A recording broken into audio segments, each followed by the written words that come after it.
Howdy, y'all. Welcome to the Kentuckian. So glad that you've decided to join us for this episode. In the recent episodes, we've been talking a lot about tanks, some good and some bad as it happens. But today, there's no doubt that tanks are a powerful staple of the modern battlefield, the modern technological battlefield. And there's many advanced technologies used on modern tanks. But let me ask you a question. What if those tanks were used on civilians? What if all the modern military technological might that is so common and such an important staple of modern militaries today, what if all that technology put its sights on us? Think about the 80s action film Red Dawn, in which the Soviet Union, Cuba, and Venezuela invade the United States, and a small group of young people are doing their best to survive and to fight back against the invaders. If that situation were to happen, or some similar situation like that were to happen today, would we be able to stand against such forces? A common grievance against the Second Amendment, or a criticism or a fear about the Second Amendment, depending on who you talk to, is that it's obsolete because of the advent of modern technology and because of the way that the Second Amendment's been stripped down. But many people believe that there's no way anyone would stand a chance against modern militaries. Is that true? Is the Second Amendment obsolete? What if China were to invade the United States and we found ourselves in a Red Dawn sort of situation, a guerrilla warfare against a modern advanced technological military? Could we stand a chance? But if you like what you're seeing, if you'd like to see more, if you're interested, please hit that subscribe button. I'm setting a arbitrary goal of trying to hit 1,000 subscribers. It's a little bit ambitious, but I think it's very doable. So hit that subscribe button, help me get there, and you can see more content from the Kentuckian. Now let's get into these key points. And the first thing that we need to remember is why people go to war in the first place. What motivates them? What are some key facts about the reality of war that would affect this question, especially when we think about the dangers or the fears, anyway, of a all-out, scorched earth, annihilative war that just destroys everything, right?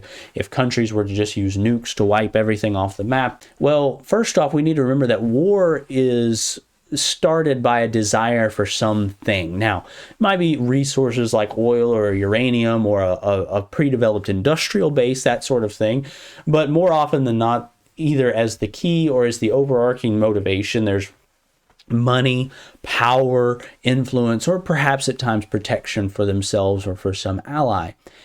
And that being the case, the reason people go to war in the first place, that by definition limits the scope of war. If your purpose is to gain resources, if your purpose is to increase your power, influence, or to exert control over a group of people, say to have an industrial base of some kind, or if it's to exert control over land or any of those sorts of things, that limits what people will do in war. You can't rule a people that no longer exist because they've been wiped off a map. You can't exert power and influence over people that don't exist anymore.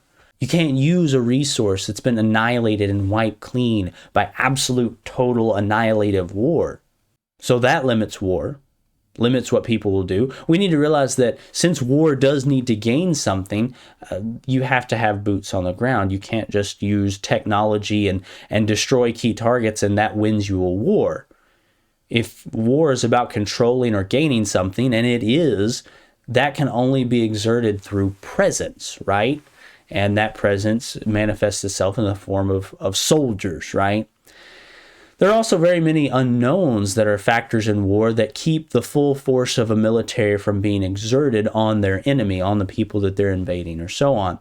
The true force that their enemy can exert against them, right? You don't know the true strength of your enemy, and you have to be careful that you don't get your army into a position where it can be destroyed or severely damaged. You don't know the response of other countries that may be, in the case of our theoretical Chinese invasion of the U.S. mainland, that will be, if not immediately at war with China, will be waiting for an opportune moment to launch attacks for their own self-preservation, both from the Pacific Rim and Southeast Asia and from Europe potentially. You can't leave your own borders unguarded at any time. There's an interesting case made, or an interesting point made when it comes to the revolution. People saying that, America would have never won if the British military had brought its full force to bear against the colonies. And perhaps that is a legitimate point. But the thing is, the British military, the British government could never bring its full force to be exerted on the United States. It had other colonies that it had to guard and then it had to control. It had its own borders to guard. France was right across the English Channel, the longtime rival of Britain that was always looking for an opportunity to gain some advantage over its island neighbor. In fact, knowing that France assisted the United States in its struggle for independence, partly because there was an opportunity to get an advantage over England. So yes, perhaps if Britain could have exerted its full force, but the reality of war and the reality of the world around us prevented that from being even possible. Remember that even the most evil tyrants and conquerors do have purpose, evil purpose oftentimes, but do have purpose to their war. There's a reason that they are going to war, and a war of annihilation, a war of absolute destruction would be a lose-lose situation. No one wins in those situations. Self-interest prevents war from manifesting itself in that way. And that's one of the big reasons why we don't and won't nuke each other into oblivion. So let's remember those things about war, and we can realize we can compare stats all day long, right? The theoretical power of militaries and so on, but that ignores the reality of the war, the reality of people waging war. We're not robots, and we don't fight wars like robots. We don't mindlessly march into death just because we're told to. If you're familiar with Star Trek in the original series, there's an episode called A Taste of Armageddon, where in order to avoid the horrors of war, two rival planets, used the stats of war, used the theoretical strength of war, and had computers fight a simulated war. And yet, when a strike against a city happened in this simulated war, anyone that was affected, that the computer said was affected or killed in that attack, would go to incinerators and be destroyed. It's a very good episode that really highlights this very issue of dehumanizing war, of taking the human element out of it and focusing too much on that statistical side. Something to maybe check out at some point in the future. Now, we are going to get to the technological side, but we need to talk briefly about the logistics of war. Let me ask you a question. What fuel does war need? Well, you might say, and just from a supply standpoint, you might say ammunition. Be a great answer. Weapons break all the time. Even once you supply your soldiers with rifles and tanks and guns and artillery and so on, those things break. They wear out, especially under the harsh conditions of combat. How about gasoline or diesel or jet fuel or any other kind of fuel your equipment needs, or explosives, or spare parts to repair that equipment that's breaking down? How about tools, vehicles of all sorts, cars and trucks and tanks and cargo ships and ships of all kinds, aircraft of all kinds, from transport aircraft to advanced fifth-generation fighters and fighter bombers, advanced technological components to keep those advanced pieces of equipment in the field. How about manpower? You've got to have somebody to produce all this, to get it shipped to where it needs to go, to fight on the front lines, to repair these vehicles. You need a lot of manpower for every step of this process. How about food and water? An army's not going to do you much good if it starves to death or if it dies of dehydration. How about bandages and drugs and scalpels and all sorts of medical equipment to treat injuries and diseases?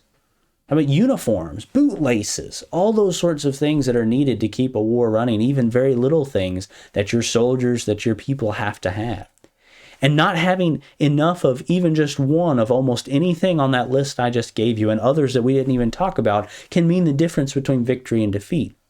Now let me ask you another question, going back to our theoretical illustration with the Chinese invasion, the theoretical Chinese invasion of the U.S. mainland. Where are all those supplies going to come from? Well, they're going to come from China, right? And how are they going to get here? Well, you're going to say by ship or by plane. And realistically, the vast majority of it's going to be by ship. And then once you get it to the mainland, you've got to truck it or fly it.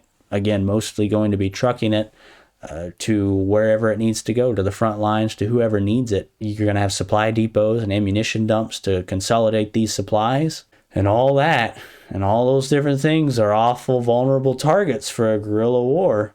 Even if the U.S. military is defeated, those ships are going to be targets. The ports, the air bases, the supply dumps, the ammunition dumps, the convoys and patrols and everything else that are getting these supplies, this lifeblood of the war, where it needs to go. And even if those areas, those convoys and everything are successfully defended, they're successfully defended because they've devoted troops and equipment and resources and materiel to those areas instead of the front lines where they could be fighting the resistance fighters, the guerrilla fighters, as you might put it.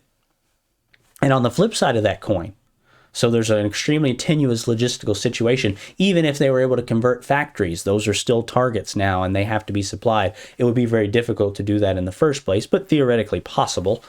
If they were to convert factories here that they had captured, they're still huge targets, right? Even if they don't have to ship as far, the factories themselves are now targets. And on the flip side of that coin, for a guerrilla force, even if they're not the best equipped, right? Like we talked about the Second Amendment being sort of gutted at the moment.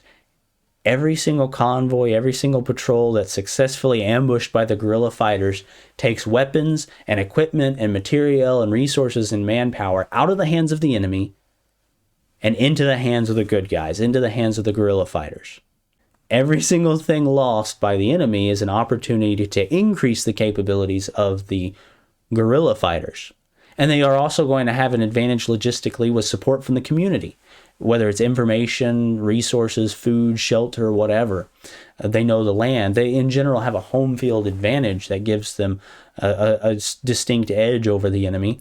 And whatever equipment, support, and training will come from military remnants in our theoretical situation. There's still going to be military people that help them, even if it's not the full force of the U.S. military. Ukraine has been a great example as we think about this very issue because it's shown us, or reminded us, I should say, of the high cost and attrition of war, and in many ways the folly of the current military thought of the reliance on fewer but better armaments. We have fewer pieces of equipment, but it's much higher quality. And we've even seen in World War II how that, with Germany especially, how that's not really a reliable path. Now, all this really advanced equipment's great, but if you don't have enough to make a difference and you can't keep them in the field, they don't do you any good at all. And in fact, they're a detriment. War is costly. Weapons, even advanced ones, are destroyed or nullified, and they have to be repaired or replaced. Good example of that with Ukraine, and we'll have a couple other examples, is tanks. The T-80 and T-90s, the more advanced battle tanks out there, main battle tanks out there, are still knocked out. Tanks are still very vulnerable to infantry and to other tanks and to weapons. And guess what? Now Russia and Ukraine are going back to older T-64s and T-72s, and Ukraine and potentially Russia are even going back to old T-55s that have been upgraded. And T-55s are very old tanks from the early Cold War because they need them. And all those super advanced sophisticated tanks were great while they lasted, but in less than a year, they're needing to go to some other source of vehicles, even though they're not as sophisticated, because of the demands of war. And that brings us to what is likely of the greatest interest to you, the technological disparity more directly. And one of the reasons we talked about logistics first is because of the fact that super advanced technology that is so core to modern military thought is difficult to build and difficult to maintain. For example, you think about the air support, the advanced air forces that countries like the US and China and NATO countries in general field. All those planes, yes, they're super advanced and they're super effective in combat in general, I should say, but they need fuel. They need parts, they need armaments, and especially these high-tech, complicated, modern vehicles need a lot of all those things. And every plane shot down, every plane grounded because it's out of parts or it's damaged in some other way or something is a difficult plane to replace and repair. The very nature of how many of these components are produced means that they cannot be mass-produced in a way that we think of mass production, right? They can only be produced on a fairly small scale, and it's slow and it's difficult and it's expensive. And even if they're effective in combat, as I've sort of alluded to a little bit before, they have to land somewhere, don't they? And there has to be supplies and fuel and everything at those air bases. Well, that's one more target for guerrilla forces, and that's one more drain on resources. Planes are very vulnerable when they're not in the air. And as I mentioned before, you can't win a war with planes. You can't take or hold ground with helicopters. You have to have troops to win a war. You have to have boots on the ground and tanks and equipment to actually win a war. Another example is satellites. You have very advanced satellite reconnaissance, that sort of thing. Satellites need maintenance. They have to send the data somewhere on Earth, and that's a potential target. And they can be shot down. That's something a lot of people probably don't realize. China, as well as presumably most other advanced military countries, or countries with advanced militaries, have missiles that can shoot down satellites. And the way that our gravitational fields in space or right above Earth works, if a few satellites were to be shot down, that would most likely completely cripple the entire satellite network over the entire Earth. You talk about space debris and some stuff like that.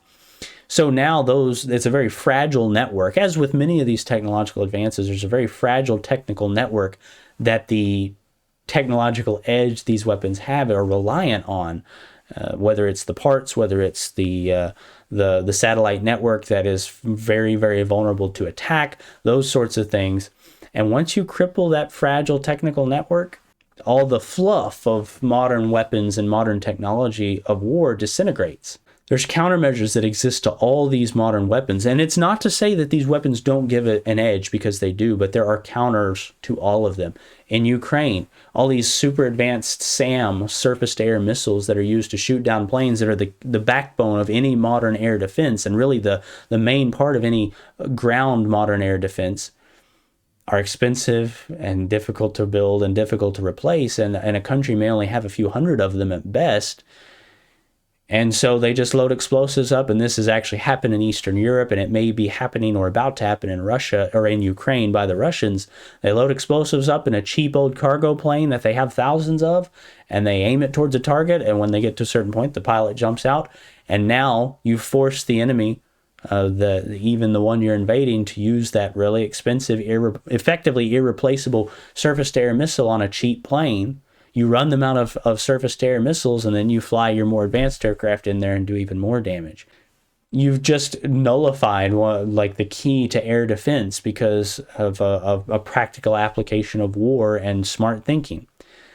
The size of countries, when you're talking about satellite observation, we've looked over countries that are much smaller than ours for years and have less hiding places than ours for years, and we haven't been able to find terrorists or that sort of thing that we've been hunting. Maybe Osama bin Laden, that took years and years to locate where he was for sure. So the very size of the world puts a limit on those things. There are counters to all these things. Tanks are still very vulnerable to infantry, or now drones, these cheap drones that can drop bombs or whatever right into the hatch of a tank and knock it out while people aren't paying attention. And guess what the counter to that advanced piece of technology is? Shotguns. What's one of the more primitive firearms out there, and really in many ways considered almost obsolete in most military functions, has now made a comeback to deal with one of the more commonplace and technological advancements in warfare. And this is also not counting that even in our theoretical situation of China invading the U.S., we're still going to have some of that technology available to us, right? Even if the military is defeated, that equipment doesn't just disappear. Those surface-to-air missiles and all sorts of other advanced equipment that can cripple very quickly that technological network that modern military technology is available on. So hopefully you're really starting to see that no, the Second Amendment isn't obsolete, and that no, the advantage that modern militaries have, while there is an advantage, is by no means insurmountable. These advantages will also, because of the nature of not being able to build very many of them, difficult to replace, all the stuff that we've talked about, they're going to be heavily depleted within the first few months of a major invasion, as we've seen in Ukraine. And again, another example of that. Most of those technological disparities are effectively gone or nullified now over several months, right? And as the disparity in combat capabilities, while it starts out with a very large disparity, or potentially very large disparity, as that technological edge decreases, the combat capability of the invader, in our example, China, goes increasingly down as that technological edge wears off. And then the combat capabilities of the guerrillas constantly go up with every piece of equipment that they capture. The longer that they live, every day the invasion lingers on means more experienced fighters, because now every day they fight and survive is more experience, and also more time for tactics to be developed and tested and found to be successful against, in our example, as I said, Chinese, movements and strategies and so on. So every day the invasion lingers on, China, in our example, has more and more chances of losing and has less of a combat capability disparity and the increase on the guerrilla side as well. The advantage that the modern technology provides, while significant, while there is certainly an advantage, is in no way insurmountable. And of course, we could talk about each one of these things in much heavier detail. But before we finish up, I did want to briefly remind us that how important motivation and morale of the combatants is. Don't forget that all throughout history, larger, better equipped forces that by all conventional wisdom should have easily handled the fighters that they're going up against, have been defeated by those same smaller group of fighters through smart thinking and sheer determination. And training, to be fair, does help a lot. The Second Amendment does talk about well-regulated, which means disciplined and trained in the use of arms, and tactics, and not regulation the way we think of it today. General Stonewall Jackson, widely considered one of the greatest military commanders in modern military history, said that a patriot volunteer fighting for country and his rights makes the most reliable soldier on earth. And let's remember that, and remember all these things as we think about the question, is the Second Amendment obsolete if we were to be invaded or had to deal with some sort of highly technological force? Would it be possible? Would it be practical? Yes, it would be. Hope that you all found this episode interesting and helpful. Hope that you'll support the Kentuckian. Don't forget all the social media that we have that's listed in the description of this video. Don't forget our merchandise store. And if you'd like to support the Kentuckian in a more personal way, my Patreon is also linked in the description below. And remember, friends, as long as you and I are doing what's right, we'll make a real difference in this old world. This has been Ryan Dalton of the Kentuckian, signing off.